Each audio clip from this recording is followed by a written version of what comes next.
નમસ્કાર મિત્રો, આજે આપણે વિદ્યુત ભારોના સતત વિતરણ વિશે વાત કરીશું।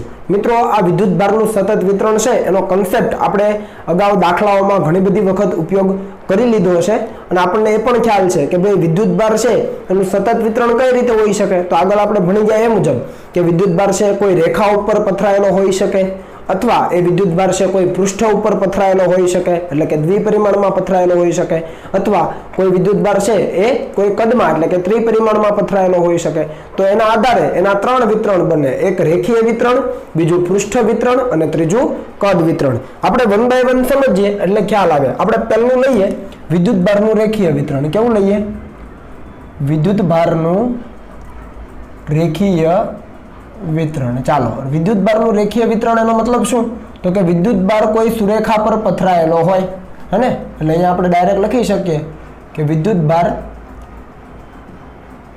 રેખા પર, હું ટૂંકમાં લખું છું, બરાબર, રેખા પર પથરાયેલ હોય તો એવા વિતરણને વિદ્યુત ભારનું રેખીય વિતરણ કહેવાય। તો હવે આપણે એવું એક રેખીય વિતરણ અહીંયા ધ્યાનમાં લઈએ, ધ્યાન આપો, બરાબર છે। આકૃતિમાં તમે જોઈ શકો એક XY સમતલમાં એક રેખા આવેલી છે અને ત્યાં વિદ્યુત ભાર છે એના ઉપર પથરાયેલો છે, બરાબર। અને આ વિદ્યુત ભાર સતત રીતે પથરાયેલો છે। હવે આપણને ખબર છે વિદ્યુત ભાર રેખા ઉપર પથરાયેલો છે તો આપણે વિદ્યુત ભારની રેખીય ઘનતા વ્યાખ્યાયિત કરી શકીએ। તો આપણે લખી શકીએ કે વિદ્યુત ભારની રેખીય ઘનતા, જેને આપણે શાના વડે દર્શાવીએ છીએ? તો કે લેમ્બડા વડે દર્શાવીએ છીએ। એને કહેવાય વિદ્યુત ભારના છેદમાં લંબાઈ, બરાબર છે। ધારી લો કે આ જે રેખા છે એની લંબાઈ આપણે L કહીએ તો આ Q અને છેદમાં L લખાય। શું લખાય? Q ના છેદમાં L। રેડી? એટલે એકમ લંબાઈ દીઠ વિદ્યુત ભારને વિદ્યુત ભારની રેખીય ઘનતા કહેવાય। વ્યાખ્યા તમે લખી શકો। શું લખાય? એકમ લંબાઈ દીઠ વિદ્યુત ભારને વિદ્યુત ભારની રેખીય ઘનતા કહેવાય। આના ઉપરથી લેમ્બડાનો એકમ મળે તો લેમ્બડાનો એકમ શું થાય? તો આપણને ખ્યાલ આવે કે ઉપર છે કુલમ્બ અને નીચે છે મીટર। તો કુલમ્બ ઇન્ટુ મીટર ઇનવર્સ, જોજો સેન્ટીમીટર ઇનવર્સ નથી, કુલમ્બ ઇન્ટુ અહીંયા મીટર, એને ઉપર લઈ જાવ તો મીટર ઇનવર્સ, પારિમાણિક સૂત્ર તમને આવડે, બરાબર। તો આ જે રેખા પર વિદ્યુત ભાર પથરાયેલો છે એના કારણે અહીંયા ધારી લો કે કોઈ બિંદુ છે P, બરાબર, અને આ P બિંદુ પાસે આપણે એક Q વિદ્યુત ભાર મૂકેલો છે। તો આ Q વિદ્યુત ભાર પર આ વિદ્યુત ભારના રેખીય વિતરણને કારણે લાગતું આપણે બળ શોધવું છે અને વિદ્યુત ક્ષેત્ર શોધવું છે। તો એકવાર બળ મળી જાય પછી બળનો આ Q વડે ભાગાકાર કરીએ એટલે આપણને P બિંદુ પાસેનું વિદ્યુત ક્ષેત્ર મળી જાય, બરાબર। તો આપણે ધારી લઈએ કે આ જે P બિંદુ પાસે જે Q વિદ્યુત ભાર મૂકેલો છે એનો સ્થાન સદિશ છે એ R સદિશ છે। શું સદિશ છે? R સદિશ, બરાબર। હવે આપણને ખ્યાલ છે કે ભાઈ આપેલા કોઈ પણ બિંદુ પાસે આપણે બળ શોધવું હોય તો કુલમ્બના નિયમનો ઉપયોગ થાય। હવે કુલમ્બનો નિયમ વાપરવો હોય તો બિંદુવત વિદ્યુત ભારો જોઈએ।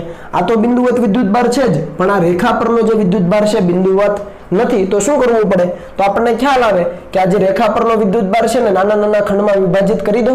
એમાંનો આ એક ખંડ આપણે અહીંયા દર્શાવીએ જેની લંબાઈ આપણે લઈએ dl, ખ્યાલ આવે છે? અને એના પરનો વીજભાર કેટલો હોય તો આપણને ખ્યાલ આવે કે dq ઇઝ ઇક્વલ ટુ, આ સૂત્ર મુજબ શું થાય? અહીંયા dq તો નીચે dl થાય, તો dq ને કરતા બનાવો તો લેમ્બડા ઇન્ટુ dl થઈ જાય।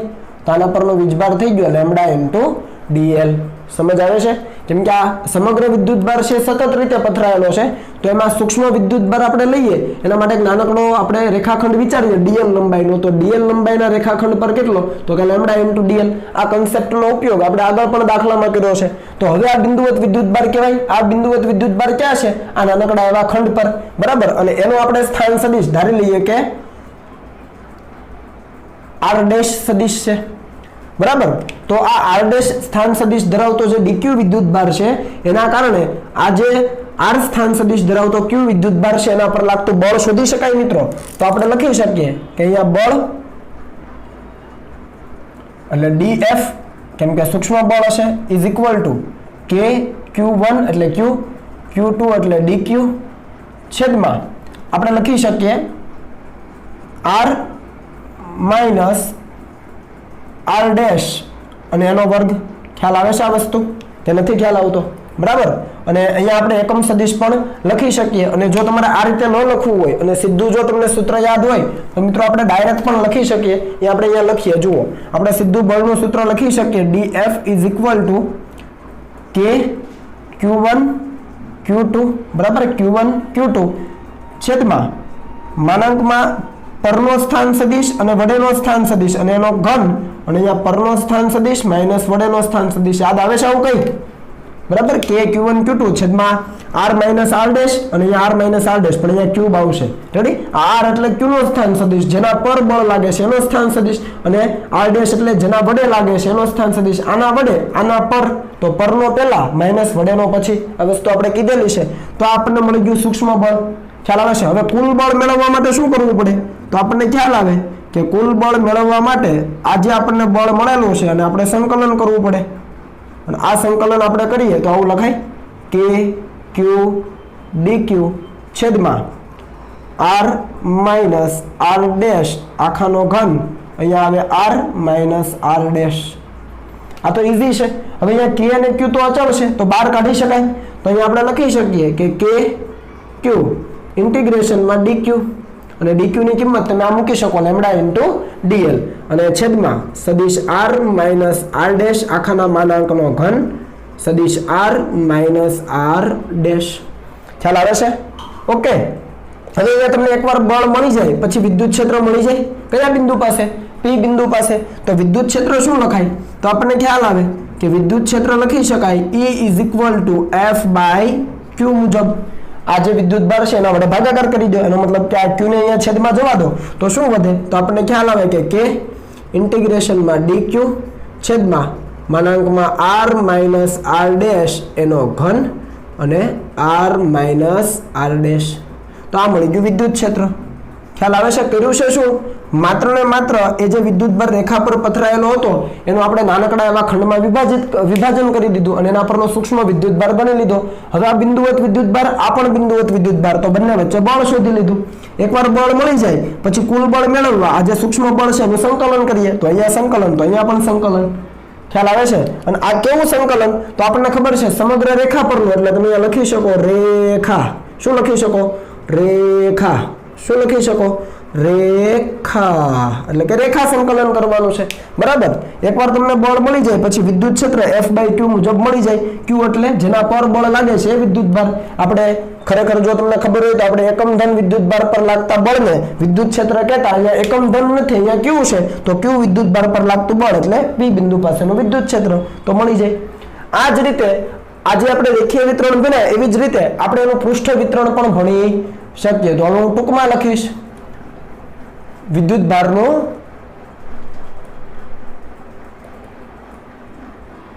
પૃષ્ઠ વિતરણ અને વિદ્યુત ભારનું પૃષ્ઠ વિતરણ એટલે તો શું લખાય આના જેવું જ વિદ્યુત ભાર છે એ પૃષ્ઠ પર પથરાયેલો હોય હવે તમારે લખી દેવાનું વિદ્યુત ભાર પૃષ્ઠ પર પથરાયેલો હોય અહીંયા જે અંડરલાઈન કરું ત્યાં ચેન્જ કરી દેવાનું હવે પૃષ્ઠ પર પથરાયેલો હોય તો પૃષ્ઠ વિતરણ કહેવાય બરાબર હવે પૃષ્ઠ વિતરણ આપણને આપેલું હોય તો આપણે વિદ્યુત ભારની પૃષ્ઠ ઘનતા વ્યાખ્યાયિત કરી શકીએ તો અહીંયા જુઓ પૃષ્ઠ વિતરણ આપું છું કઈ રીતે તો અહીંયા આપણી પાસે ફરીથી xy સમતલ છે ધ્યાન આપો આ y અહીંયા x અને હવે કોઈ પૃષ્ઠ આપેલું છે આપણને આ રીતનું અને એના ઉપર વિદ્યુત ભાર પથરાયેલો છે બરાબર છે આની ઉપર વિદ્યુત ભાર પથરાયેલો છે ધારી લો કે તો આ જે પૃષ્ઠ પરનો જે વિદ્યુત ભાર છે અહીંયા આપણે લખી દઈએ ચાલો આ રીતે દ્વિપરિમાણમાં છે ભાઈ પૃષ્ઠ તો આ પૃષ્ઠ પર આપણે વિદ્યુત ભાર પથરાયેલો છે ને એના કારણે અહીંયા કોઈ P બિંદુ છે કે જ્યાં Q વીજભાર મૂકેલો છે ત્યાં આપણને વિદ્યુત ક્ષેત્ર અને બળ જોઈએ છે તો શું કરવું પડે તો ફરીથી અહીંયા ધાર્યું એમ કે ધારી લો કે આ P બિંદુ પાસે જે Q વીજભાર છે એનો સ્થાન સદિશ r સદિશ છે બરાબર તો હવે આ જે વીજભાર છે એ તો બિંદુવત ન કહેવાય એટલે નાનકડો એવો તમારે અહીંયા પૃષ્ઠખંડ લેવો પડે અહીંયા આપણે રેખાખંડ લીધો ને એવો અહીંયા શું લેવો પડે પૃષ્ઠખંડ લેવો પડે તો અહીંયા હું નાનકડો એવો એક પૃષ્ઠખંડ વિચારી લઉં એના માટે હું આના ભાગ પાડી દઉં છું જોજો સરખા બરાબર આ રીતે ભાગ પાડી દીધા અને એમાંનો આપણે એક ખંડ વિચારીએ તો આ એક જે ખંડ છે એનો આપણે સ્થાન સદિશ સોરી આ જે એક ખંડ છે એનો આપણે સ્થાન સદિશ ધારી લઈએ કે r ડેશ સદિશ છે એટલે એનું ક્ષેત્રફળ કેટલું તો કે dA અહીંયા નાનકડો એવો જે ખંડ છે એનું ક્ષેત્રફળ કહું છું dA બરાબર અને એના પરનો વીજભાર કેટલો તો આપણને ખ્યાલ આવે કે dq = σ × dA ભાઈ આ ક્યાંથી આવ્યું તો તરત આપણને સમજાય કે ભાઈ અહીંયા વિદ્યુત ભારની રેખીય ઘનતા હતી એવું જ અહીંયા વિદ્યુત ભારની કેવી ઘનતા આવે પૃષ્ઠ ઘનતા તો લખી શકાય વિદ્યુત ભારની પૃષ્ઠ ઘનતા સિગ્મા બરાબર વિદ્યુત ભારના છેદમાં ક્ષેત્રફળ. શું આવે? વિદ્યુત ભારના છેદમાં ક્ષેત્રફળ. એનો મતલબ કે Q બાય A, અને અહીંયા આપણે લખીએ તો Q ના છેદમાં A આવે. અહીંયા ક્ષેત્રફળ આપણે નાનકડા એવા ખંડનું લીધું છે, પૃષ્ઠખંડનું, તો dA લખીએ તો આપણને dq હોય, તો dq is equal to sigma into dA થાય. તો એ જ વસ્તુ અહીંયા લખી છે. જુઓ, હવે આ બિંદુવત વિદ્યુત ભાર છે, આ પણ બિંદુવત વિદ્યુત ભાર, તો સૂત્ર કંઈક આવું જ આવે. ફરીથી બળનું સૂત્ર કંઈક આવું જ આવે, અને વિદ્યુત ક્ષેત્રનું સૂત્ર પણ કંઈક આવું જ આવે. પણ જે dq દેખાય છે, dq કયો? તો કે dq is equal to sigma into dA. સમજ આવે ને? બાકીના પદ હવે એઝ ઇટ ઇઝ જ આવે. જ્યાં dq દેખાય છે તમને, એ dq ની જગ્યાએ હવે શું આવે? Sigma into dA. જ્યાં સિગ્મા શું છે? સિગ્મા છે વિદ્યુત ભારની પૃષ્ઠ ઘનતા છે. અને અહીંયા જ્યાં રેખા લખ્યું છે, ત્યાં રેખાની જગ્યાએ શું લખવાનું? પૃષ્ઠ લખવાનું, કારણ કે આપણે પૃષ્ઠ સંકલન, આખા પૃષ્ઠ પરનું સંકલન લેવાના છીએ. સમજ આવે ને? તો હવે હું લખતો નથી, હવે તમારે જાતે કરવાનું. એટલે હવે સેલ્ફ લખી દઉં છું, બરાબર? બાકીનું તમારે જાતે સમજવાનું છે. એવી જ રીતે ત્રીજું વિતરણ છે વિદ્યુત ભારનું કદ વિતરણ. કેવું વિતરણ? વિદ્યુત ભારનું કદ વિતરણ, એટલે કે ત્રિપરિમાણમાં. તો અહીંયા તમે શું લખશો? તો જેવું અહીંયા લખ્યું કે ભાઈ કોઈ વિદ્યુત ભાર અહીંયા રેખા ઉપર છે, અહીંયા હવે વિદ્યુત ભાર કોઈ કદ ઉપર પથરાયેલો હોય તો એવા વિતરણને વિદ્યુત ભારનું કદ વિતરણ કહેવાય. સિમ્પલ. તો કદ વિતરણ અહીંયા લઈએ તો કઈ રીતે આવે? જોજો જરા. અહીંયા x અને y યામ છે. ચાલો અહીંયા આપણે લઈએ છીએ કોઈ કદ ઉપર વિદ્યુત ભાર છે એ આ રીતે પથરાયેલું છે. આ ત્રિપારિમાણિક કદ છે એવું સમજજો, બરાબર છે? તો આ કદ ઉપર વિદ્યુત ભાર છે એ ત્રિપારિમાણિક રીતે પથરાયેલો છે. રેડી? આ વિતરણના કારણે અહીંયા P બિંદુ પાસે કોઈ Q વીજભાર છે, ત્યાં આપણને વિદ્યુત ક્ષેત્ર અને બળ જોઈએ છે. તો આ P બિંદુનો O બિંદુની સાપેક્ષે સ્થાન સદિશ આપણે લઈએ, એટલે કે Q વીજભારનો સ્થાન સદિશ લઈએ તો આપણને ખ્યાલ આવે કે R સદિશ લેવાય. અને આ બિંદુવત વીજભાર નથી, એટલે બિંદુવત વીજભાર બનાવવા શું કરવું પડે? તો કંઈક નાનકડો એવો હવે કદખંડ લેવો પડે. જો અહીંયા સૂક્ષ્મ રેખાખંડ લીધો, અહીંયા સૂક્ષ્મ પૃષ્ઠખંડ લીધો, હવે અહીંયા કદખંડ લેવો પડે. એટલે હું એ કદખંડને અહીંયા દર્શાવું છું નાનકડો એવો. ધારી લો કે આ કદખંડ આવો લઉં છું, અને આ કદખંડ છે એનું કદ કેટલું? તો કે dv. તો વિદ્યુત ભાર કેટલો હોય? dq is equal to rho into dv હોય. ક્યાંથી આવ્યું? તો લઈએ અહીંયા. જો વિદ્યુત ભારનું કદ વિતરણ હોય તો વિદ્યુત ભારની કઈ ઘનતા વ્યાખ્યાયિત થાય? તો વિદ્યુત ભારની કદ ઘનતા વ્યાખ્યાયિત થાય. અને કદ ઘનતાને રો તરીકે દર્શાવાય. તો વિદ્યુત ભારના છેદમાં શું લખાય? કદ લખાય. અને વિદ્યુત ભારના છેદમાં કદ, તો વિદ્યુત ભાર ધારી લો કે આપણે Q લઈએ સપોઝ. તમે આ Q અને આ Q ને મિક્સ નહીં કરતા હો, મહેરબાની કરીને. આ Q અલગ છે, એવું લાગે તો કેપિટલ Q કરી દેજો. સમજ આવે છે? આ Q અને આ Q બધામાં, આ Q અને આ Q, પછી આ Q અને આ Q સરખા નથી, અને એ તમારી સમજ માટે છે. ખ્યાલ આવે છે? તો અહીંયા વિદ્યુત ભારના છેદમાં કદ એટલે V. તો આના ઉપરથી સૂક્ષ્મ વિદ્યુત ભાર લઈએ, આના ઉપર વિદ્યુત ભાર કેટલો હોય? સૂક્ષ્મ, તો એનું કદ પણ સૂક્ષ્મ, તો dq ના છેદમાં dv થાય. રો તો બદલાવાનો નથી આપેલા પદાર્થ માટે, બરાબર?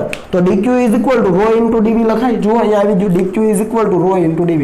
આનો ઉપયોગ આપણે કરેલો છે અગાઉ દાખલાઓમાં સીધો, બરાબર? તો હવે તમને અહીંયા બિંદુવત વિદ્યુત ભાર મળી ગયો, જેનો સ્થાન સદિશ ઉગમ બિંદુની સાપેક્ષે કેટલો છે? થોડો વ્યવસ્થિત બનાવીએ. ઉગમ બિંદુની સાપેક્ષે કેટલો છે? r ડેશ સદિશ. તો ફરીથી બળનું સૂત્ર આ જ લખાય, પછી કુલ બળનું સૂત્ર આ જ આવે, અહીંયા પણ આ જ આવે, અને વિદ્યુત ક્ષેત્રનું સૂત્ર પણ આવું જ આવે. પણ હવે dq કયો લેવાનો? તો કે dq is equal to rho into dv લેવાનું ભાઈ. સિમ્પલ. અને જ્યાં રેખા સંકલન લેતા હતા, હવે અહીંયા કયું સંકલન? તો કે આખા કદ ઉપર કરવું પડે, તો કદ લખવું પડે. જ્યાં રેખા લખ્યું ત્યાં કદ લખવું પડે. સમજ આવે છે? એટલે ફરક ક્યાં છે ત્રણેયમાં? તો કે અહીંયા છે એ વિદ્યુત ભાર રેખા ઉપર પથરાયેલો છે, અહીંયા કોઈ પૃષ્ઠ ઉપર પથરાયેલો છે, અને અહીંયા કોઈ કદ ઉપર પથરાયેલો છે. હવે તમારે એકમો અહીંયા લખવા હોય તો એકમ શું આવે? તો સિગ્માનો એકમ શું આવે? બોલો તો તમને ખ્યાલ આવે કે ભાઈ સિગ્માનો એકમ છે અહીંયા થાય કુલમ, અને ઇન્ટુ મીટર -2 થાય, કેમ કે આનો મીટર સ્ક્વેર ઉપર જાય તો -2. અહીંયા રોનો એકમ શું થાય? તો રોનો એકમ થાય અહીંયા કુલમ, અને અહીંયા મીટર ક્યુબ, એટલે મીટરની ઉપર જાય તો -3. અને બાકીનું તમારે સેલ્ફ, બાકીનું સરખું જ છે ને પ્રોસેસ, ખાલી dq જ બદલવાનો છે. સમજ આવે ને? dq બરાબર અહીંયા રો ઇન્ટુ dl. અહીંયા જે આ કિસ્સામાં dq આવે કયો? સિગ્મા ઇન્ટુ dA, અને આ કિસ્સામાં dq કયો? Rho into dv. સમજ આવે? બીજું કે અહીંયા રેખા સંકલન આવે, આમાં પૃષ્ઠ આવે ને આમાં કદ સંકલન આવે, આટલી જ વસ્તુ કરવાની છે. સમજ આવે છે? બરાબર. વ્યાખ્યા વ્યવસ્થિત લખવી કે વિદ્યુતભાર રેખા પર પથરાયેલો હોય તો વિદ્યુતભારનું રેખીય વિતરણ, વિદ્યુતભાર પૃષ્ઠ પર પથરાયેલો હોય તો વિદ્યુતભારનું પૃષ્ઠ વિતરણ, અને વિદ્યુતભાર કદ ઉપર પથરાયેલો હોય તો વિદ્યુતભારનું કદ વિતરણ. બરાબર. આ ત્રણ થિયરીઓ બોર્ડમાં અગત્યની છે મિત્રો. બોર્ડની અંદર તમને પૂછવામાં આવે છે. જો કે આનો કન્સેપ્ટ આપણે ઓલરેડી ઉપયોગ કરી લીધો છે, પણ બોર્ડમાં પૂછાય છે એટલે તમને આ કરાવી દીધી છે. બીજું મેં કીધું એમ કે અહીંયા તમે જે ક્યુ જુઓ છો, મતલબ આ જે ક્યુ ને આ ક્યુ બંને સરખા નથી. આ ક્યુ એટલે કયો વિદ્યુતભાર? આના ઉપર જે કુલ વિદ્યુતભાર છે ને એ આ ક્યુ. અહીંયા પણ આ ક્યુ કયો વિદ્યુતભાર? આ પૃષ્ઠ પરનો કુલ વિદ્યુતભાર. અને અહીંયા પણ આ કયો વિદ્યુતભાર છે? તો કે આ કદ ઉપરનો કુલ વિદ્યુતભાર આ છે. સમજ પડે છે? બરાબર. એટલે આ ક્યુ અને આ ક્યુ મિક્સ નહીં કરતા. રેડી? ચાલો તો હવે કોપી કરી લો, પછી આપણે આગળ વધીએ. અને બીજું એક અગત્યની વાત કરી દઉં કે ભાઈ આ જે સૂત્રો છે, આ સૂત્ર લીધું, આ સૂત્ર લીધું અને આ સૂત્ર લીધું. તો આ સૂત્રની અંદર જે વિદ્યુતભાર તમે કરતા બનાવો, અહીંયાથી વિદ્યુતભાર કેટલો બને? ખાલી જસ્ટ તમારી સમજ માટે અહીંયા વિદ્યુતભાર કેટલો બને? તો ખ્યાલ આવે કે Q = સિગ્મા ઇન્ટુ A. અહીંયા Q કેટલો બને? તો આપણને ખ્યાલ આવે કે Q = ρ ઇન્ટુ V. અને અહીંયા Q કેટલો બને જુઓ તો, જસ્ટ સમજ માટે. તો અહીંયા તમે કહેશો લેમ્ડા ઇન્ટુ L. તો આ જે વિદ્યુતભાર મેળવવા માટેનો ડાયરેક્ટ તમે આ ગુણાકાર કરો, લેમ્ડા ઇન્ટુ L અથવા સિગ્મા ઇન્ટુ A અથવા ρ ઇન્ટુ V, આવું કંઈ હોય તો એની અંદર આ ρ છે ને એ અથવા સિગ્મા છે અથવા લેમ્ડા. આ લેમ્ડા, સિગ્મા અને આ ρ કેવા હોય? અચળ હોય. તો જ આ સૂત્ર સાચું બને. સમજ આવે છે? કોઈ પણ પદાર્થ ઉપર રેખા ઉપર વિદ્યુતભાર પથરાયેલો છે ને, એટલે વિદ્યુતભારની રેખીય ઘનતા લેમ્ડા આપી તો રેખાની લંબાઈ L હોય, વિદ્યુતભારની રેખીય ઘનતા લેમ્ડા હોય, તો કુલ વિદ્યુતભાર લેમ્ડા ઇન્ટુ L થાય. પણ ક્યારે? જ્યારે સમગ્ર રેખા પર આ લેમ્ડા અચળ હોય, એ બદલાતો ન હોય. એવી જ રીતે કોઈ પૃષ્ઠ ઉપર વિદ્યુતભાર પથરાયેલો છે, વિદ્યુતભારની પૃષ્ઠ ઘનતા સિગ્મા છે અને એનું ક્ષેત્રફળ A છે, તો વિદ્યુતભાર સિગ્મા ઇન્ટુ A થાય. પણ ક્યારે? જ્યારે આ સિગ્મા અચળ રહેતો હોય, આપેલા પૃષ્ઠ માટે એ વિદ્યુતભારની જે પૃષ્ઠ ઘનતા હોય અચળ રહેતી હોય, એ બદલાતી ન હોય, ત્યારે આ સૂત્ર વપરાય. અને એવી જ રીતે અહીંયા ρ જ્યારે અચળ રહેતું હોય હે વિદ્યુતભારની કદ ઘનતા, ત્યારે જ આ સૂત્ર વપરાય. જો સિગ્મા, ρ અને લેમ્ડા બદલાતા હોય તો તમારે વિદ્યુતભારની ગણતરી માટે થોડીક અલગ મેથ ટેકનિક યુઝ કરવી પડે. એની ચર્ચા આપણે હવે પછી કરવી છે, પણ એ પહેલા તમે આને લખી લો.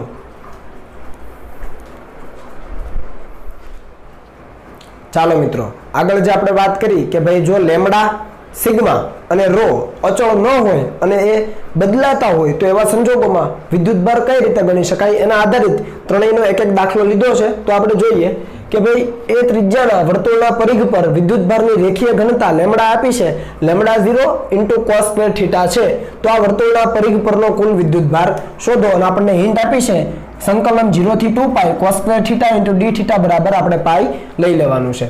હવે તમે અહીંયા જુઓ તો એ ત્રિજ્યાના વર્તુળના પરિઘ પર વિદ્યુતભારની રેખીય ઘનતા આપી છે, એટલે અહીંયા એ ત્રિજ્યાનું એક વર્તુળ લીધું છે અને એના પરિઘ પર વિદ્યુતભાર પથરાયેલો છે, અને એ વિદ્યુતભાર જે પથરાયેલો છે એની રેખીય ઘનતા એટલે કે લેમ્ડા આપણને આપેલી છે. તમે જોઈ શકો લેમ્ડા 0 cos² θ. અહીંયા તમે જુઓ કે લેમ્ડા અચળ છે તો કે ના, થીટા બદલાય એમ લેમ્ડા બદલાય. તમે અહીંયાથી શરૂ કરો તો થીટા 0 થી શરૂ કરીને 90, 180 કોઈ પણ ખૂણો લ્યો, થીટા બદલાય એટલે લેમ્ડા બદલાય. તો અહીંયા તમે સીધું સૂત્ર લેમ્ડા બરાબર Q * L ન વાપરી શકો. સમજ આવે છે ને આ વસ્તુ? સોરી, Q = લેમ્ડા * L ન વાપરી શકો. રેડી? તો અહીંયા આપણે શું કરવું પડે? તો અહીંયા છે એક નાનકડો ખંડ વિચારવો પડે. તો આપણે એક આ નાનકડો ખંડ વિચારીએ, જેની લંબાઈ કેટલી લઈએ ભાઈ? તો એની લંબાઈ આપણે લઈ લઈએ dl. બરાબર? આ dl લંબાઈનો નાનકડો ખંડ વિચાર્યો તો એના પરનો વીજભાર કેટલો હોય? તો આપણને ખ્યાલ આવે કે dq = લેમ્ડા * dl. આ તો આપણને ખ્યાલ જ છે, કારણ કે લેમ્ડા = q/l, એકમ લંબાઈ દીઠ વિદ્યુતભાર એટલે લેમ્ડા. તો dq = લેમ્ડા * dl. આટલો વીજભાર અહીંયા છે dl લંબાઈના ખંડ પર. તો આપણે લખીએ કે ભાઈ dl લંબાઈના ખંડ પર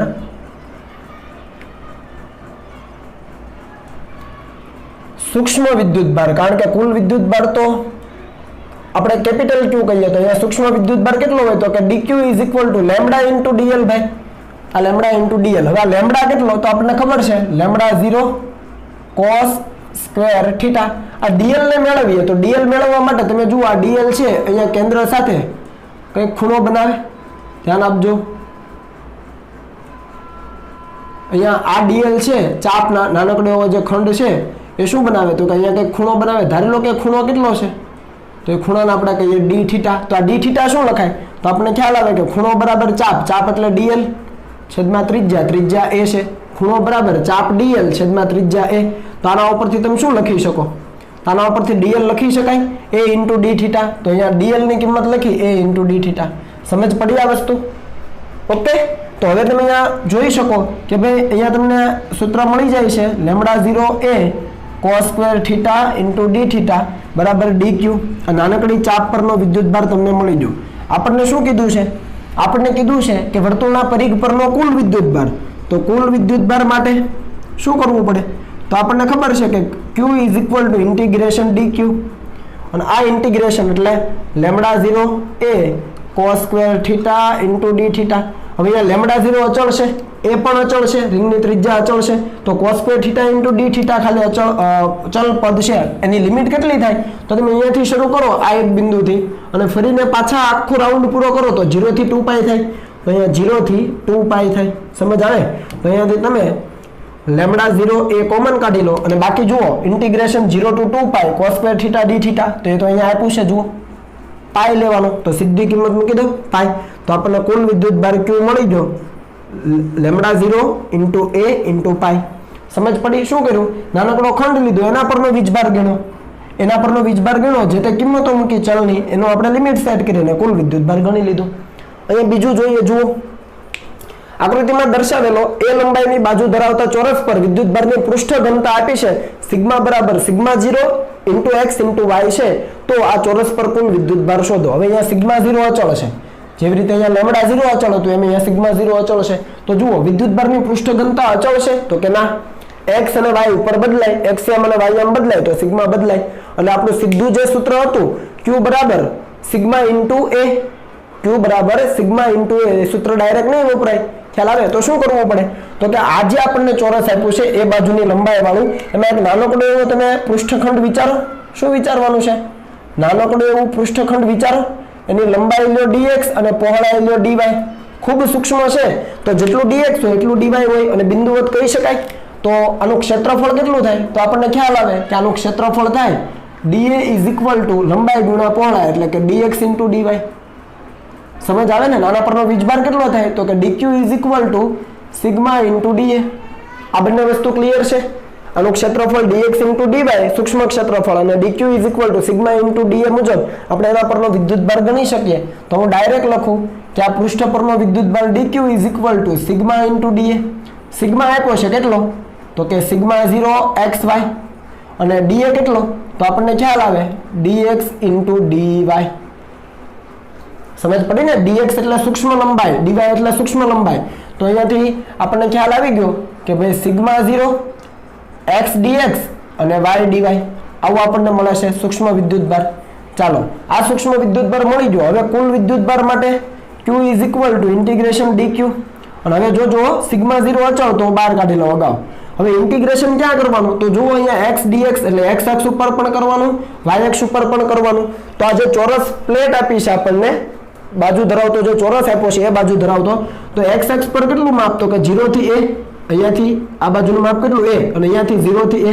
તો બંને અક્ષ ઉપર 0 થી a 0 થી a એટલે અહીંયા લખાય 0 થી a x ઇન્ટુ dx અને 0 થી a y ઇન્ટુ dy.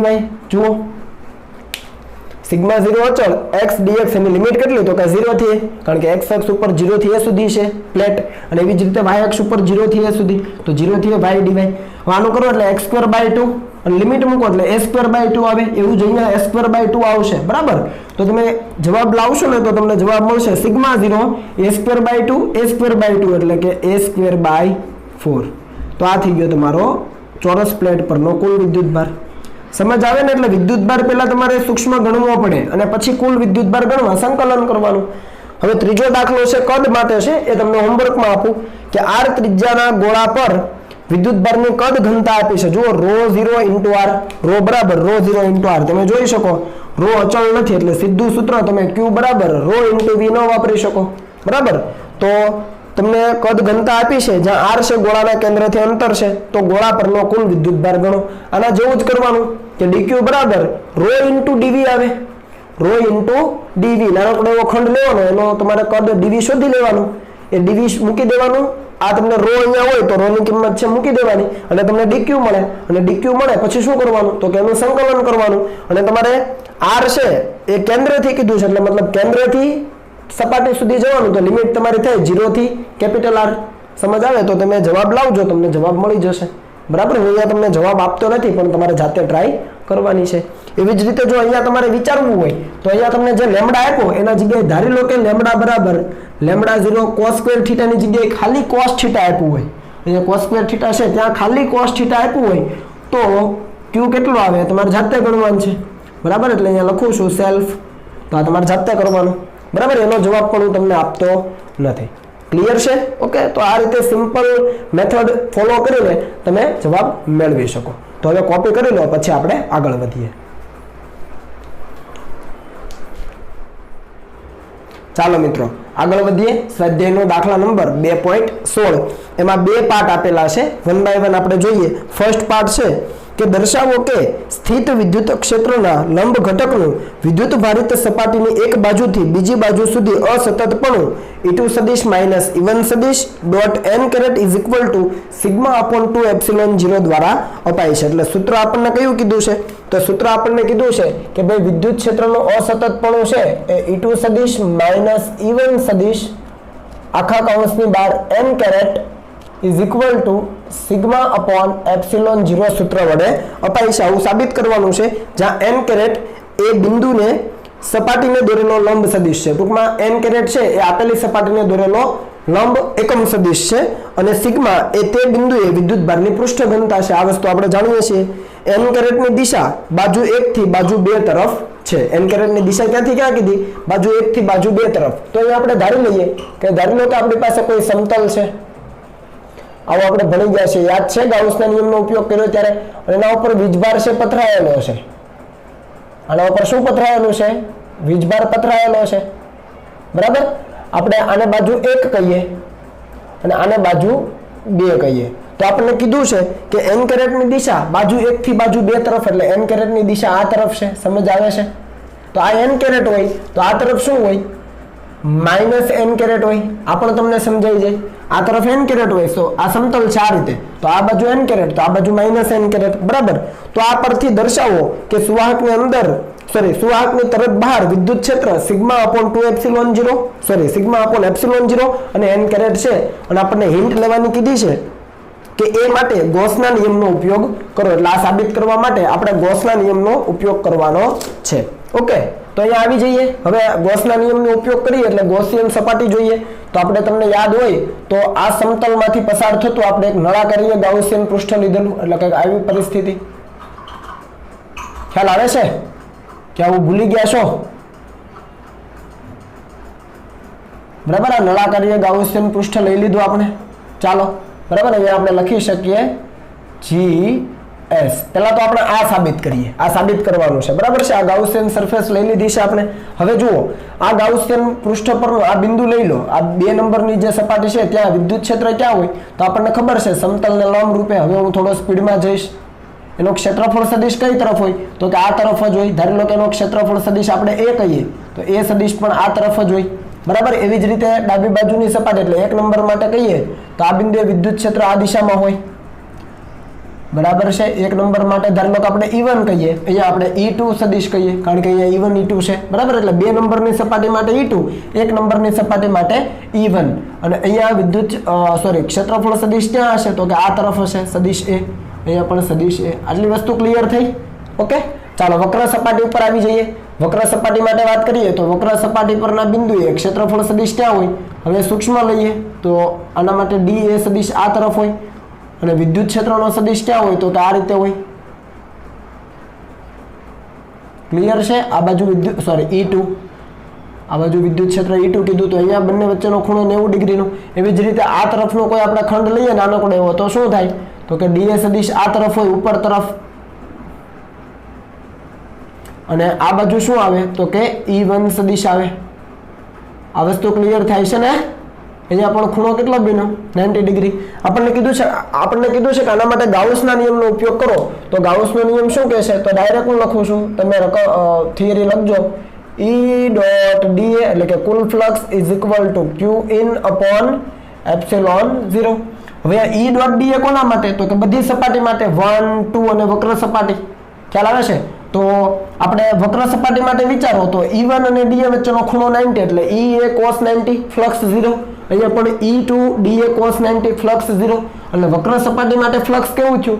શૂન્ય થયું. ફ્લક્સ વધે કોના માટે? તો કે આ 2 નંબરની સપાટી અને 1 નંબરની જે સપાટી છે 1 અને 2 એ બંને માટે આપણને ફ્લક્સ મળે. તો એ ફ્લક્સ આપણે ડાયરેક્ટ લખીએ તો શું થાય?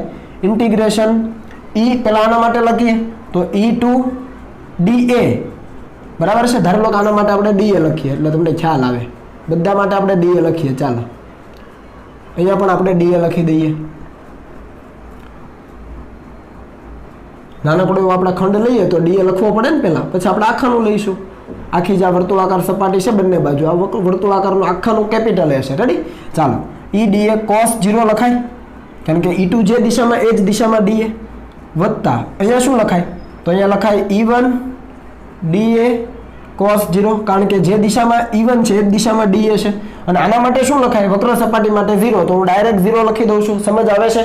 બરાબર. Is equal to Q in એટલે ગાઉસિયન પૃષ્ઠ વડે ઘેરાયેલો વિદ્યુતભાર. હવે વિચારો કે આ પૃષ્ઠ આ રીતે છે અને ગાઉસિયન પૃષ્ઠને લંબ રૂપે નીકળેલું છે આમ અંદર બહારની દિશામાં. તો એનો મતલબ કે અહીંયા કંઈક વિદ્યુતભાર ઘેરાતો હશે. જુઓ અહીંયા કેટલો વિદ્યુતભાર ઘેરાતો હોય તો આપણે કહી દઈએ કે ભાઈ આ પૃષ્ઠ છે એની વિદ્યુતભારની પૃષ્ઠ ઘનતા ધારી લો કે કુલમ પ્રતિ મીટર સ્ક્વેર છે એટલે એકમ ક્ષેત્રફળ દીઠ સિગ્મા. તો આનું ક્ષેત્રફળ કેટલું છે? તો આપણને ખબર છે આ ક્ષેત્રફળ છે કેપિટલ A. તો એકમ ક્ષેત્રફળ દીઠ સિગ્મા તો એક ક્ષેત્રફળ દીઠ કેટલું? તો આપણને ખબર પડે sigma into A upon epsilon 0. તો આવે જ. ક્લિયર? હવે જુઓ આ E2 એટલે આ જે 2 નંબરની સપાટી છે એના દરેક બિંદુએ વિદ્યુત ક્ષેત્રનું મૂલ્ય કેટલું હોય? સમાન હોય. કારણ કે આ સપાટી આ રીતે છે તો કોઈ પણ બિંદુ પાસે E2 નું મૂલ્ય સમાન. એવી જ રીતે અહીંયા E1 નું મૂલ્ય સમાન આ સપાટીના કોઈ પણ બિંદુએ. આ વસ્તુ તમે સમજી શકો. તો E2 બહાર આવે તો E2 બહાર આવે અને dA એટલે ઇન્ટિગ્રેશન dA બચ્યું. અહીંયા શું બચે? E1 બહાર આવી જાય અને integration dA is equal to sigma A upon epsilon 0. હવે અહીંયા તમે ઇન્ટિગ્રેશન જુઓ તો ઇન્ટિગ્રેશન dA શું થાય? ખરેખર કેપિટલ A થવાનું. તો અહીંયા લખાય E2A વત્તા E1A is equal to sigma A upon epsilon 0. આમાંથી બધામાંથી A કોમન નીકળે અને બંને બાજુ A કેન્સલ થાય તો અંતિમ જવાબ શું બચે? તો ધ્યાન આપજો E2 વત્તા E1 is equal to sigma upon epsilon 0 આવું બચે. પણ આ માત્ર ને માત્ર મૂલ્ય છે. જોજો અહીંયા માત્ર ને માત્ર મૂલ્યની વાત કરી છે કેમ કે સરવાળો છે. આપણને સદિશ સ્વરૂપમાં જોઈએ છે. આવું સાબિત કરવાનું છે. સમજ પડી? તો સદિશ સ્વરૂપ માટે આપણે શું લખી શકીએ? તો હવે ધ્યાન આપજો કે હવે E1 સદિશ ડોટ માઇનસ n કેરેટ શું થાય? જોજો E1 સદિશ ડોટ માઇનસ n કેરેટ કેમ કે જે દિશામાં E1 સદિશ એ જ દિશામાં માઇનસ n કેરેટ છે. તો E1 નું મૂલ્ય બરાબર છે એટલે E1 થાય. આનું મૂલ્ય કેટલું થાય? તો આનું મૂલ્ય તો 1 જ થાય. આ ભલે માઇનસ n કેરેટ છે પણ મૂલ્યમાં તો 1 જ થાય. અને cos બંને વચ્ચેનો ખૂણો કેમ કે ડોટ ગુણાકાર લઉં છું અહીંયા હું તો બંને વચ્ચેનો ખૂણો જે દિશામાં E1 એ જ દિશામાં માઇનસ n કેરેટ એટલે cos 0. તો આ જવાબ તમારો થઈ ગયો E1. ટૂંકમાં E1 ની જગ્યાએ E1 dot minus n caret લખાય. સમજ આવે છે? ફરીથી E1 dot minus n caret લખો તો આ બંનેનો ડોટ ગુણાકાર શું થાય? તો કે E1 નું મૂલ્ય માઇનસ n કેરેટ નું મૂલ્ય તો એકમ સદિશ છે સપાટીના લંબ રૂપે. બરાબર. તો એકમ સદિશનું મૂલ્ય 1 અને બંને એક જ દિશામાં છે તો બંને વચ્ચેનો ખૂણો 0 તો E1 જ વધે. એવી જ રીતે E2 માટે શું લખાય? તો E2 ડોટ આ ડોટ ગુણાકાર n કેરેટ લખાય. E2 n caret is equal to E2 નું મૂલ્ય n કેરેટ નું મૂલ્ય 1 અને બંને એક જ દિશામાં તો cos 0. હવે સમજાય છે? તો અહીંયા E2 આવી જાય. તો આ જે સમીકરણ 1 છે એમાં તમે આ સમીકરણ 2 નો ઉપયોગ કરો તો શું આવે? જુઓ તો સમીકરણ 2 નો ઉપયોગ 1 માં કરો E1 ની જગ્યાએ E1 n minus n caret અને E2 ની જગ્યાએ E2 ડોટ n કેરેટ લખો તો શું આવે? તો આપણે લખી શકીએ સમીકરણ 1 તથા 2 પરથી શું આવે? તો તમને ખ્યાલ આવે કે n કેરેટ કોમન નીકળે. બરાબર. તો ડાયરેક્ટ આપણે લખી શકીએ E2 ની જગ્યાએ શું લખાય? તો E2 ની જગ્યાએ લખાય E2 સદિશ માઇનસ હવે અહીંયા E1 ની જગ્યાએ શું લખાય? તો કે E1 સદિશ માઇનસ ને અહીંયા સાથે લઈ લીધા, આ માઇનસ અહીંયા આપી દીધા તો માઇનસ આવી ગયું અને બંનેની બહાર ડોટ આવે. મેં એક સ્ટેપ કાપ્યું છે. E1 અને E2 ની કિંમત મૂકો અહીંયાથી. E1 અને E2 છે અહીંયા મૂકી દો અને પછી n કેરેટ છે કોમન કાઢો ડોટ ગુણાકાર સાથે. તો અહીંયા E2 તો વધે જ અને આ જે માઇનસ આને મળે minus E1 is equal to sigma upon epsilon 0. તો આપણે સાબિત કરવાનું હતું. જુઓ ક્લિયર છે. આ E1 અને E2 કેવા છે? આપેલી સપાટીના લંબ ક્ષેત્ર વિદ્યુત ક્ષેત્રના સદિશો છે. તો આપણે સાબિત કરવાનું હતું, એ આપણને મળી ગયું છે. બીજું આપણને કીધું છે કે દર્શાવો કે સુવાહકની તરત બહાર વિદ્યુત ક્ષેત્ર sigma upon epsilon 0 into n caret છે. તો એના માટે આપણે વિચારીએ. તો આ જે સમીકરણ આપણને મળ્યું છે અને આપણે કહીએ સમીકરણ નંબર 3 જે આપણે સાબિત કરવાનું હતું. આના ઉપરથી વિચારીએ તો કોઈ સુવાહક લઈ લો. ચાલો ધારો કે આવો કોઈક સુવાહક છે, બરાબર, જેના પરનો વીજભાર છે સુવાહકની સપાટી પર હોય, બરાબર. તો આ સુવાહકની સપાટી પર વીજભાર પથરાયેલો છે સપોઝ. ચાલો હું થોડો છૂટો દર્શાવું છું પણ સમજજો કે સુવાહકની સપાટી પર વીજભાર બહારની દિશામાં પથરાય. હવે આપણને ખબર છે સુવાહકની અંદર વિદ્યુત ક્ષેત્ર કેવું, તો કે શૂન્ય. તો અહીંયા ગાઉસિયન પૃષ્ઠ લઈએ, આવું આપણે સાબિત કરેલું છે. આવડે છે ને તમને? અહીંયા આપણે ગાઉસિયન પૃષ્ઠ લઈએ તો શું થાય? તો આ ગાઉસિયન પૃષ્ઠ છે એના માટે ધારી લો કે અંદર છે એ વિદ્યુત ક્ષેત્ર છે ધારી લો કે E1 સદિશ અને બહારની સપાટી પર લંબ રૂપે વિદ્યુત ક્ષેત્ર ક્યાં છે? બહાર તરફ E2 સદિશ. આ તો બધાને સમજાય છે, બરાબર. પણ અંદર તો આ કેટલું હોય? તો કે 0 હોય. સુવાહકની અંદર વિદ્યુત ક્ષેત્ર કેટલું હોય? 0 હોય. તો આની અંદર E1 0 મૂકી દો. ખ્યાલ આવ્યો ને? સુવાહક છે આ, સુવાહકની સપાટી પર વિદ્યુત ભાર પથરાયેલો સપાટી ઉપર. હવે આપણને કીધું છે કે સુવાહકની તરત બહાર વિદ્યુત ક્ષેત્ર સિગ્મા અપોન એપ્સિલોન 0 જેટલું છે. તો આ તરત બહારનું બિંદુ આપણે લઈએ ધારી લો કે, તો ત્યાં વિદ્યુત ક્ષેત્ર E2 કહેવાય આ થિયરી મુજબ. અને અંદરનું બિંદુ છે ત્યાં આપણે E1 કહીએ. વક્ર સપાટી ઉપર તો શૂન્ય જ થાય. આ તો ખ્યાલ છે ને, કારણ કે વક્ર સપાટીનું ક્ષેત્રફળ સદિશ આ રીતે હોય અને વિદ્યુત ક્ષેત્ર એને લંબ રૂપે હોય આ રીતે. તો અંદર તો વિદ્યુત ક્ષેત્ર આપણે ઓલરેડી શૂન્ય જ લઈએ છીએ એટલે ખરેખર દર્શાવવાની જરૂર જ નથી. અહીંયા દર્શાવ્યું છે પણ વિદ્યુત ક્ષેત્ર સુવાહકમાં તો શૂન્ય જ હોય. તો એવા સંજોગોમાં સમીકરણ 3 ઉપરથી શું લખાય? તો આપણને ખ્યાલ આવે કે સમીકરણ 3 પરથી સુવાહક માટે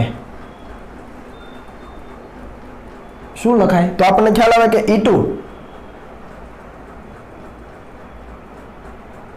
સદિશ -0 is equal to sigma upon epsilon 0. અહીંયા હું n કેરેટનો થોડી વાર ઉલ્લેખ નથી કરતો, બરાબર છે, અને એ n કેરેટનું અહીંયા લખું છું ખાલી સરળતા માટે. તો આપણે E2 નું મૂલ્ય કેટલું લખી શકીએ? તો E2 નું મૂલ્ય થાય સિગ્મા અપોન એપ્સિલોન 0 અને આ થઈ ગયું મૂલ્ય. ના આપણે ઓલરેડી સાબિત કરેલું છે, બરાબર છે. અહીંયા n કેરેટની ચિંતા નહીં કરતા. n કેરેટ આ તરફ હતો, મેં પહેલી તરફ આપી દીધો છે. કર્યું છે શું? તો કે n કેરેટનો બંને બાજુ ગુણાકાર કરી દીધો એવું સમજી લો. તો n ડોટ n કેટલું થઈ જાય? તો કે 1 થઈ જાય. એટલે E2 સદિશ બચે. ખબર પડી ને? n ડોટ n 1 થઈ જાય અને અહીંયા n કેરેટ આવી જાય અને E2 ખાલી બચે. અહીંયા E1 તો 0 છે. E1 0, સુવાહકની અંદર ક્ષેત્ર શૂન્ય. તો આપણને મૂલ્ય પણ મળી ગયું અને દિશા પણ. આપણને આ સાબિત કરવાનું કીધેલું હતું, બરાબર. તો આટલી વસ્તુ ક્લિયર થઈ ગઈ. આગળ વધીએ. Part B. આ કયો હતો? આ પાર્ટ A હતો. અહીંયા લખી દઈએ આપણે. અહીંયા હતો પાર્ટ A. હવે પાર્ટ B. પાર્ટ B શું કહે છે? વ્યવસ્થિત સમજો. ચાલો, પાર્ટ B કંઈક આવું કહે છે કે દર્શાવો કે સ્થિત વિદ્યુત ક્ષેત્રનો સ્પર્શીય ઘટક વિદ્યુત ભારિત સપાટીની એક બાજુથી બીજી બાજુ સુધી સતત હોય છે. સતત હોવાનો મતલબ ક્યાં તો એ શૂન્ય હોય અને ક્યાં તો એ અચળ હોય. શું હોય? અહીંયા આપણને કીધું છે કે દર્શાવો કે સ્થિત વિદ્યુત ક્ષેત્રનો સ્પર્શીય ઘટક એ વિદ્યુત ભારિત સપાટીની એક બાજુથી બીજી બાજુ સુધી સતત હોય છે. એનો મતલબ કે સતત હોય છે એનો મતલબ ક્યાં તો એ શૂન્ય હોય ક્યાં તો એ અચળ હોય. કયો ઘટક? તો કે સ્પર્શીય ઘટક. તો આના માટે કીધું છે કે એના માટે સ્થિત વિદ્યુત ક્ષેત્રમાં વડે બંધ ગાળા પર કરેલું કાર્ય શૂન્ય છે તે હકીકતનો ઉપયોગ કરો. સ્થિત વિદ્યુત ક્ષેત્ર વડે બંધ ગાળા પર કરેલું કાર્ય શૂન્ય. હવે સ્થિત વિદ્યુત ક્ષેત્ર વડે બંધ ગાળા પર કરેલું કાર્ય શૂન્ય એનો મતલબ કે E.dr ઇઝ ઇક્વલ ટુ શૂન્ય છે. આવું વિદ્યુત ક્ષેત્રનું બંધ માર્ગ પરનું રેખા સંકલન શૂન્ય છે. આનો ઉપયોગ કરવાનો છે આપણે, બરાબર. અને આપણે જાણીએ છીએ કેમ? કારણ કે વિદ્યુત ક્ષેત્ર સંરક્ષિત ક્ષેત્ર છે એટલે તમે એક બિંદુથી શરૂ કરીને ફરી પાછા એ જ બિંદુ ઉપર પાછા આવો તો સ્થાનાંતર શૂન્ય થઈ જાય. समझ पड़े ने एक बिंदु थी शुरू करीने फरी पाछा तमे ए ज बिंदु पर आवो तो स्थानांतर शून्य थई जाय એટલે વિદ્યુત ક્ષેત્રનું બંધ માર્ગ પરનું રેખા સંકલન કેવું થાય શૂન્ય થાય ખરેખર આપણને શું કીધું છે આપણને કીધું છે કે સ્થિત વિદ્યુત ક્ષેત્ર વડે બંધ ગાળા પર થયેલું કાર્ય શૂન્ય હોય આ ખરેખર એક પ્રકારનું કાર્ય જ છે કારણ કે આપણે એકમ ધન વિદ્યુત ભારને લાવીએ ધારો લો કે આપણી પાસે આ સપાટી છે આવી કોઈ સપાટી છે સપોઝ બરાબર છે અને આના પર વિદ્યુત ભાર ધારો લો કે પથરાયેલો છે બરાબર તો આ વિદ્યુત ભાર પથરાયેલો છે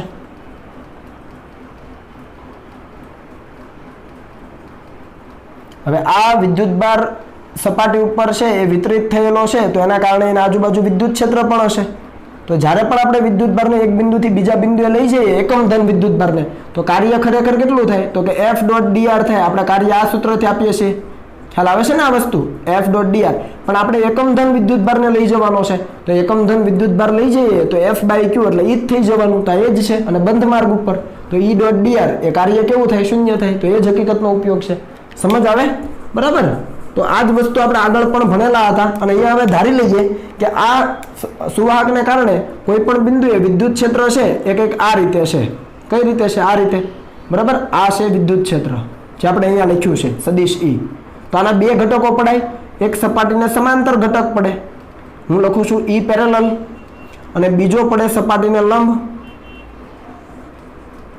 E પરપેન્ડિક્યુલર સમજ આવે છે કે નથી આવતી એક E समांतर અને એક E परपेंडिकुलर આ બે ઘટકો પડે સદિશ સ્વરૂપમાં તો આપણે આને પણ બે ઘટકોમાં વિભાજિત કરી શકીએ નંબર 1 ઇન્ટિગ્રેશન E લંબ છે dr સદિશ અને બીજું ઇન્ટિગ્રેશન E પેરેલલ dr સદિશ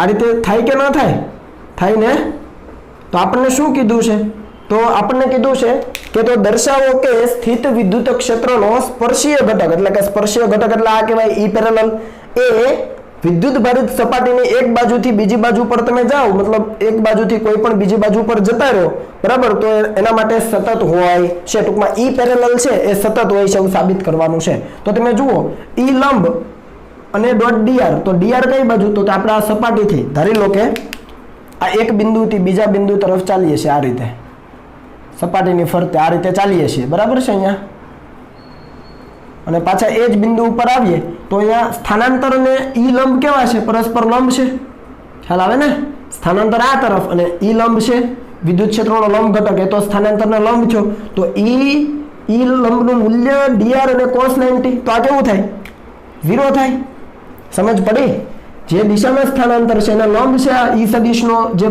લંબ ઘટક છે તો E લંબ એનું મૂલ્ય પછી dr નું મૂલ્ય અને બંને વચ્ચેનો ખૂણો 90 થાય તો કે cos 90 dr આમ અને E લંબ આ રીતે તો E લંબ dr cos 90 તો એ તો 0 થવાનું એટલે આ તો શૂન્ય થઈ ગયું હવે આ શું થશે જુઓ તો આના માટે તમે બે પોસિબિલિટી વિચારી શકો શું વિચારી શકો તો આના માટે તમે વિચારો કે E લંબ છે સતત છે એનો મતલબ કે ધારો કે શૂન્ય છે જો આ શૂન્ય હોય તો આ કેવું થઈ જાય શૂન્ય થઈ જાય ખબર પડી ને આ E પેરેલલ છે એ જો શૂન્ય હોય તો આ શૂન્ય થઈ જાય કેમ કે આ શૂન્ય છે તો E પેરેલલ dr અને cos θ હવે આ શૂન્ય હોય E પેરેલલ તો આ શૂન્ય થાય બીજું કે ધારી લો કે આ અચળ છે E પેરેલલ દરેક બિંદુએ અચળ છે એક બિંદુથી શરૂ કરીને આખા માર્ગ ઉપર અચળ છે હવે અચળ હોય તો શું થાય તો અચળ હોય તો એને બહાર કાઢી લેવાય અને બહાર કાઢી લો તો ઇન્ટિગ્રેશન શું વધ્યું બંધ માર્ગ પરનું અહીંયા પણ બંધ માર્ગ અહીંયા પણ બંધ માર્ગ તો બંધ માર્ગ પરનું dr શું થાય તો એક બિંદુથી શરૂ કરીને પાછા તમે ત્યાં જાઓ તો આ ઇન્ટિગ્રેશન બંધ માર્ગ પર dr કેટલો થાય 0 થાય તો ક્યાં તો આ 0 હોય E પેરેલલ તો પણ આખું આ જે ઇન્ટિગ્રેશન છે શૂન્ય થાય અથવા E પેરેલલ અચળ હોય અને તો તમે એને બહાર કાઢી લો તો ઇન્ટિગ્રેશન બંધ માર્ગ ઉપર dr એક બિંદુથી શરૂ કરીને પાછા એ જ બિંદુ ઉપર આવો તો ઇન્ટિગ્રેશન બંધ માર્ગ પર dr સ્થાનાંતર કેટલું થઈ ગયું 0 ખરેખર ઇન્ટિગ્રેશન dr શું થાય કુલ સ્થાનાંતર તો એક બિંદુથી શરૂ કરીને પાછા જે એ જ બિંદુ પર પાછા આવો તો શું થાય સ્થાનાંતર 0 તો ફરીથી આ પદ 0 થાય હવે આ બંને 0 હોય તો ખરેખર આ ઈના જ બે ભાગ પડ્યા હતા ઈના બે ભાગ પડ્યા E અને ઈને આવી રીતે લખાય ને ભાઈ E is equal to E parallel સદિશ વત્તા E લંબ સદિશ તો આ જે કિંમત છે એ E ની અહીંયા મૂકો તો બે અલગ અલગ પડે ને ઈ પેરેલલ ડોટ dr તો અહીંયા છે ઇન્ટિગ્રેશન સાથે અને ઈ લંબ ડોટ dr ઇન્ટિગ્રેશન સાથે અહીંયા છે, તો બંને શૂન્ય હોય તો જ પરિણામી શૂન્ય થાય, બરાબર. તો આપણે સાબિત કરવાનું હતું કે અહીંયા આ જે સ્પર્શીય ઘટક છે વિદ્યુત ક્ષેત્રનો એ સ્પર્શીય ઘટક સતત એટલે કે શૂન્ય હોય તો પણ એ શૂન્ય થાય, અથવા કેવું મેં કીધું તમને અચળ હોય છે. આ જે સ્પર્શીય ઘટક છે વિદ્યુત ક્ષેત્રનો, બરાબર છે, વિદ્યુત ક્ષેત્રનો સ્પર્શીય ઘટક એ સતત હોય છે, એનો મતલબ ક્યાં તો એ શૂન્ય હોય તો પણ આ શૂન્ય થાય અને એ અચળ હોય તો પણ શૂન્ય થાય, અચળ હોય તો સ્થાનાંતર શૂન્ય થઈ જાય, બરાબર છે. તો આ રીતે આપણે સાબિત કરી શકીએ. તમને એમ થાય કે આવું કેમ લીધું, આપણને આનો ઉપયોગ કરવાનો કીધેલો છે એટલા માટે બી પાર્ટમાં આનો ઉપયોગ કરવાનો છે કે ભાઈ સ્થિત વિદ્યુત ક્ષેત્રમાં બંધ માર્ગ પરનું જે પણ કાર્ય છે કેવું થાય શૂન્ય. આ એક પ્રકારનું કાર્ય જ છે. એકમ ધન વિદ્યુત ભારને એક બિંદુથી શરૂ કરીને ફરીથી એ જ બિંદુ પર લાવવા માટે કરવું પડતું આ કાર્ય છે. એટલે કે વિદ્યુત ક્ષેત્રનું બંધ માર્ગ પરનું રેખા સંકલન એ શૂન્ય થાય. સમજ આવે ને? આ કન્સેપ્ટ આપણે ભણ્યા છીએ, થોડું રિવાઇઝ કરજો. રેડી? તો હવે કોપી કરી લો.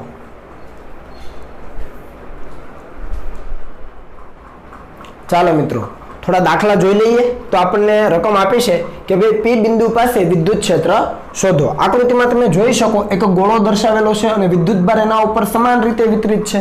તો આ કયો ગોળો હોઈ શકે? તો આ નક્કર ગોળો હોય અને કેવો પાછો અવાહક ગોળો હોય. ખ્યાલ આવે છે? કેમ કે જો ગોળો સુવાહક હોય તો બધો વિદ્યુત ભાર સપાટી ઉપર પથરાવવો જોઈએ. આ વાત શીખવેલી છે તમને. જો ગોળો સુવાહક હોય તો બધો વિદ્યુત ભાર ક્યાં પથરાવવો જોઈએ? આ જે સપાટી છે ફરતી એમાં પથરાવવો જોઈએ.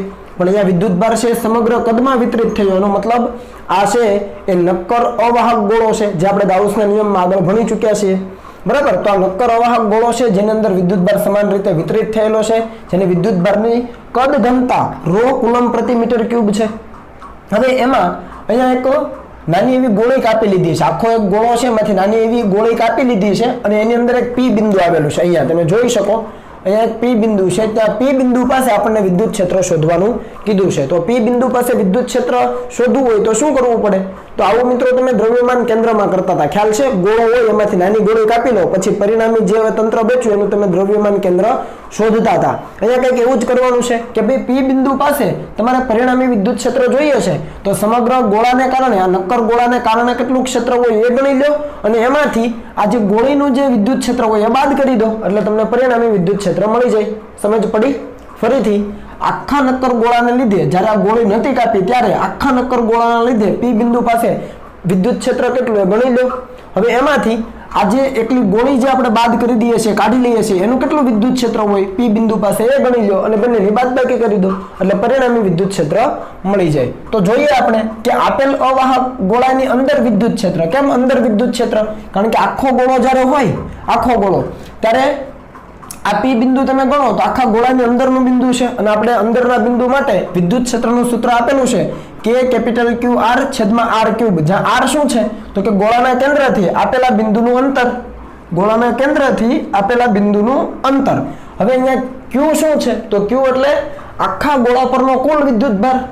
આખા ગોળા પરનો કુલ વિદ્યુત ભાર લેવો હોય તો ρ is equal to Q by V લખાય. ખ્યાલ આવે છે? ρ is equal to Q by V. એમાંથી ક્યુ ને કરતા બનાવો તો ρ ઇન્ટુ વી થાય. અને આ વી એટલે તો કે આખા ગોળાનું કદ એટલે કે 4/3 પાઈ અને એની ત્રિજ્યા છે r, તો 4/3 પાઈ કેપિટલ આર ક્યુબ. તો ρ into 4/3 capital ρ into 4/3 pi into capital R cube એટલે ક્યુ મળી જાય. તો એ ક્યુ અહીંયા મૂકી શકાય. આર એઝ ઇટ ઇઝ અને નીચે આર ક્યુબ એટલે ગોળાની ત્રિજ્યા છે એનો ઘન. બરાબર. તો અંદરના બિંદુ માટે વિદ્યુત ક્ષેત્રનું આ સૂત્ર છે. અહીંયા ક્યુ ની કિંમત અહીંયાથી મૂકો, ક્યુ ઇન્ટુ આ વી એટલે 4/3 પાઈ કેપિટલ આર ક્યુબ અહીંયા મૂકો, સાદુરૂપ આપો એટલે તમને આ જવાબ મળી જાય. અને આપણે જાણીએ છીએ કે નક્કર અવાહક ગોળો છે ને અંદરના બિંદુએ આર જેટલા અંતર કોઈ બિંદુ રહેલું છે કેન્દ્રથી તો ત્યાં વિદ્યુત ક્ષેત્ર આ સૂત્રથી અપાય. બસ એનો જ ઉપયોગ કરીએ. તમે જોઈ શકો કે આ પી બિંદુ છે એ સમગ્ર નક્કર અવાહક ગોળો છે ને અંદરનું બિંદુ છે. સાથે સાથે જે ગોળી કાપી લીધી છે એનું પણ અંદરનું બિંદુ છે. તો આપણા માટે કામ ઈઝી થઈ ગયું. બરાબર. આ ગોળી પણ કેવી હશે? ત્રિપારિમાણિક હશે. બરાબર. નક્કર જ હશે. તો જુઓ પી બિંદુ પાસે પરિણામી વિદ્યુત ક્ષેત્ર એટલે કે ઈ નેટ, તો કે આખા ગોળાના લીધે જે વિદ્યુત ક્ષેત્ર છે એમાંથી આ ગોળીનું વિદ્યુત ક્ષેત્ર બાદ કરી દઈએ તો આખા ગોળાના કારણે કેટલું? તો P બિંદુ કેટલા અંતરે છે તો કે r1 સ્થાન સદિશ જેટલા અંતરે તો અહીંયા r ની જગ્યાએ શું લખવાનું થાય r1 તો rho r1 upon 3 epsilon 0 ખાલી r ની જગ્યાએ r1 અહીંયા વિદ્યુત ક્ષેત્ર સદિશ છે એટલે આ અંતર પણ કેવું લેવું પડે સદિશ લેવું પડે એટલે અહીંયા ઉપર r ની ઉપર તીર માર્યું છે સમજ આવે ને આ વસ્તુ બરાબર તો સમગ્ર ગોળાને કારણે rho r1 upon 3 epsilon 0 minus હવે ગોળીના કારણે કેટલું તો ગોળીના કેન્દ્રથી p નું અંતર કેટલું છે તો કે r2 સદિશ એટલે અહીંયા r2 મૂકવાનો તો rho r2 upon 3 epsilon 0 અહીંયા rho upon 3 epsilon 0 કોમન એટલે r1 minus r2 હવે આ જુઓ r1 minus r2 છે હવે અહીંયા આ જે ગોળો છે એના કેન્દ્રથી આ ગોળીના કેન્દ્રનું અંતર આપેલું છે l સદિશ શું આપ્યું છે ગોળાના કેન્દ્રથી ગોળીના કેન્દ્ર સુધીનું અંતર l સદિશ આપ્યું છે તો અહીંયા તમે જુઓ આ પહેલો સદિશ આ બીજો તો આ ત્રિકોણનો સદિશ આપણે લઈએ તો આપણે સદિશોના સરવાળા માટેનો ત્રિકોણનો નિયમ લઈએ તો આ પહેલો સદિશ છે આ બીજો તો આ પરિણામી બને એનો મતલબ કે અહીંયા હું લખું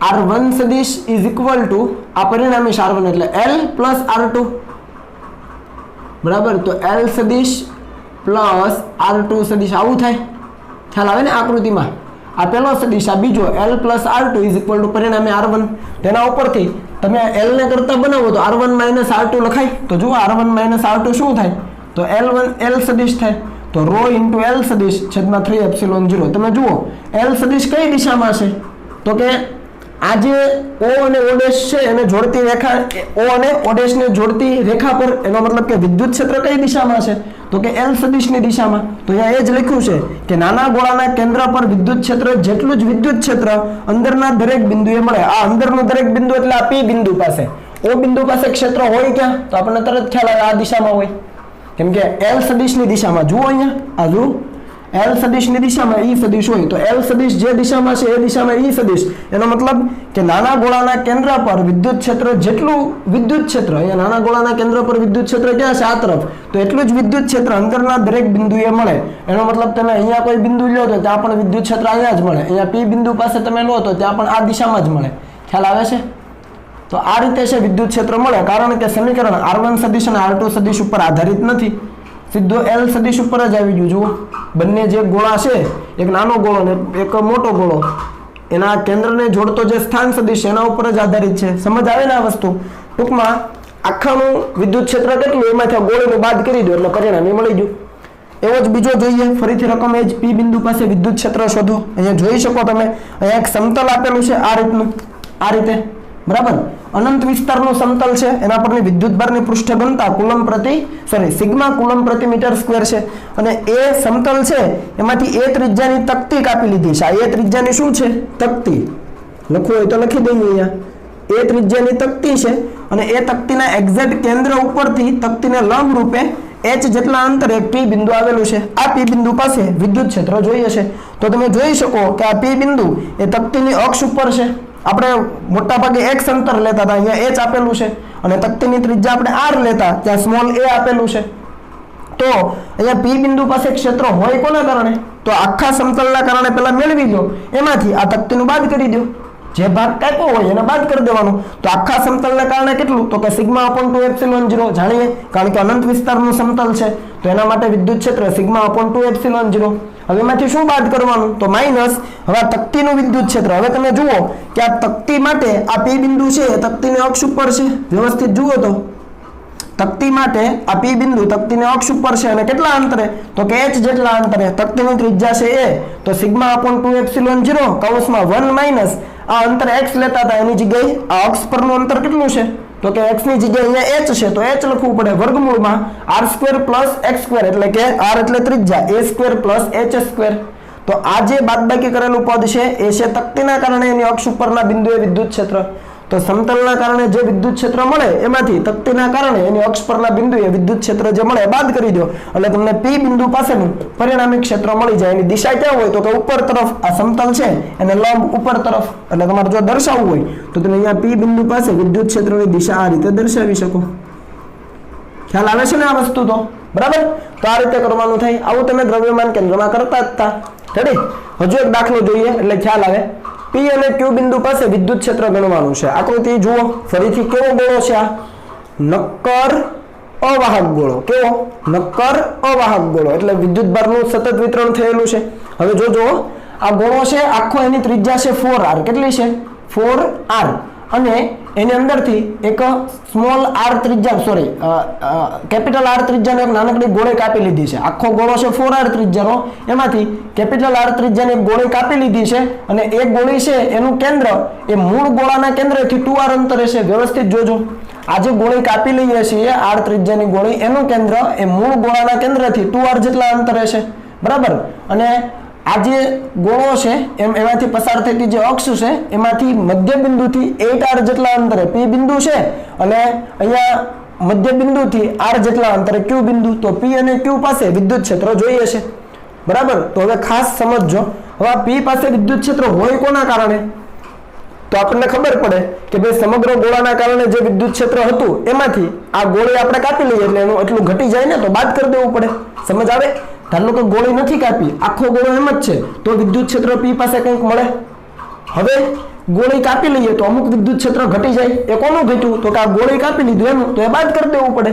તો જુઓ p બિંદુ પાસે હવે વિદ્યુત ક્ષેત્ર કોના કારણે હોય તો કે 4r ત્રિજ્યાનો ગોળો છે એના કારણે પણ હોય અને r ત્રિજ્યાની ગોળી કાપી લઈએ એના કારણે પણ હોય અને પછી બંનેની બાદબાકી કરી દઈશું તો જુઓ 4r ત્રિજ્યાના ગોળાના લીધે હવે 4r ત્રિજ્યાનો ગોળો છે એની તો આ બહારનું બિંદુ થયું તો જો બહારનું બિંદુ હોય તો ગોળા પરનો સમગ્ર વિદ્યુત ભાર કેન્દ્રિત બિંદુવત રીતે કેન્દ્રિત થયેલો ગણી શકાય એટલે કે બિંદુવત વીજભાર લઈ શકાય તો p બિંદુ પાસે વિદ્યુત ક્ષેત્ર =kq/r² સાદું સૂત્ર આપણું કારણ કે આ બિંદુ ગોળાની બહાર છે બહારના બિંદુ માટે ગોળા પરનો સમગ્ર વિદ્યુત ભાર એ કેન્દ્ર પર બિંદુવત રીતે કેન્દ્રિત થયો હોય એવું લઈ શકાય આપણે જાણીએ છીએ બરાબર તો kq/r² સીધું સૂત્ર વપરાય કે અચળ q એટલે આના જેવું જ ρ * v તો ρ * v એટલે ખાસ જોજો 4/3 પાઈ r એટલે અહીંયા 4r ગોળા માટે વાત કરીએ છીએ ગોળાની ત્રિજ્યા છે r 4r સોરી તો 4r નો ક્યુબ લેવો પડે છેદમાં આ અંતર એટલે તો કે ગોળાના કેન્દ્રથી p નું અંતર કેટલું છે 8r તો 8r નો સ્ક્વેર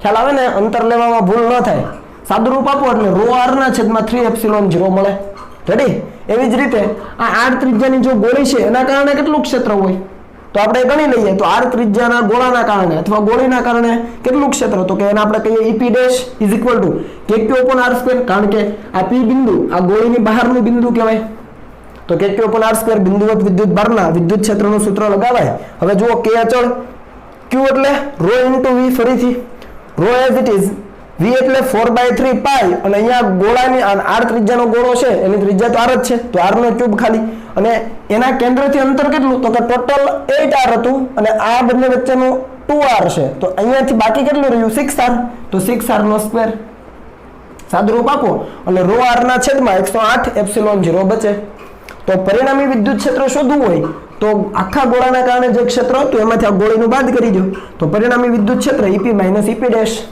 બાદબાકી કરો આ બંનેની આ માઈનસ આ કરો એટલે તમને મળે 35 ρr ના છેદમાં 108ε0 અહીંયા p બિંદુ છે એ 4r ત્રિજ્યાના ગોળા માટે પણ બહારનું બિંદુ છે અને આ r ત્રિજ્યાની જે ગોળી છે એના માટે પણ બહારનું બિંદુ એટલે સીધું kq/r² સૂત્ર સીધું અહીંયા લગાવી દીધું બરાબર ને એટલે ઈઝી હતું હવે q બિંદુ માટે ગણો q કેવું છે જુઓ તો q બિંદુ પાસે એક ક્ષેત્ર ગણવું હોય તો 4r ત્રિજ્યાના ગોળાના લીધે ગણો પછી r ત્રિજ્યાની ગોળીના લીધે ગણો આના જેવી જ બે પ્રોસિજર કરો અને પછી બંનેની બાદબાકી લઈ લો પણ ખાસ જોજો કે જ્યારે તમે 4r ત્રિજ્યાના ગોળા માટે વાત કરો ત્યારે q બિંદુ અંદરનું બિંદુ છે ખબર પડી આખો 4r ત્રિજ્યાનો ગોળો જ્યારે લેતા હોય ત્યારે q બિંદુ ગોળાની અંદરનું બિંદુ અને અંદરના બિંદુ માટે સૂત્ર આ લેવાનું યાદ છે ને સૂત્ર આ લેવાનું છે ભૂલાઈ ન જાય રેડી તો EP તમને મળે આ સૂત્ર મુજબ kqr/r³ અને અહીંયા r એટલે કેટલું તો કે કેપિટલ R કારણ કે આ કેન્દ્રથી q નું અંતર કેટલું છે કેપિટલ R તો આ કેપિટલ R મૂકવાનો થાય અને આ q ની જગ્યાએ ρ * v મૂકો v ની કિંમત મૂકો તમારી રીતે v ની કિંમત આવી જ આવશે કે ρ * 4/3 પાઈ 4r નો ક્યુબ ખ્યાલ આવે ને q ની કિંમત મૂકવાની થાય તો ρ * 4/3 પાઈ 4r નો ક્યુબ એ જ થવાની આ સ્મોલ r એટલે તો કે અહીંયા સ્મોલ r એટલે અંતર એટલે કે કેપિટલ R મૂકો બધી કિંમત કંઈક જવાબ આવશે EP નો એવી જ રીતે હવે r ત્રિજ્યાની ગોળી માટે વિચારો તો આ q બિંદુ છે એ r ત્રિજ્યાની ગોળીની બહારનું બિંદુ એટલે ફરીથી kq/r² લખી શકાય કે q તો આનું આ જ આવશે ઉપર પણ r એટલે તો જોજો આ 2r અને r આના કેન્દ્રથી અંતર કેટલું તો કે આ 2r ને r એટલે 3r થશે તો અહીંયા 3r નો સ્ક્વેર કરવાનો એટલે EP ડેશ મળે પછી બંનેની બાદબાકી લઈ લો તો તમને જવાબ મળશે પરિણામી વિદ્યુત ક્ષેત્રનો Q બિંદુ પાસે બરાબર એ મળશે 15 rho r ના છેદમાં 48 એપ્સિલોન 0 આ તમારે જાતે કરવાનું મેં તમને કહી દીધું શું કરવાનું છે રેડી તો આ બધા દાખલાઓ આ રીતે તમારે સોલ્વ કરવાના થાય કે આખું તંત્ર છે એના કારણે ક્ષેત્ર ગણી લો એમાંથી જેને તમે કાઢી લો છો દૂર કરો છો જે ભાગને એનું ક્ષેત્ર ગણી લો અને પછી બંનેની બાદબાકી લઈ લો એટલે આપણો જવાબ મળી જાય રેડી તો હવે કોપી કરી લો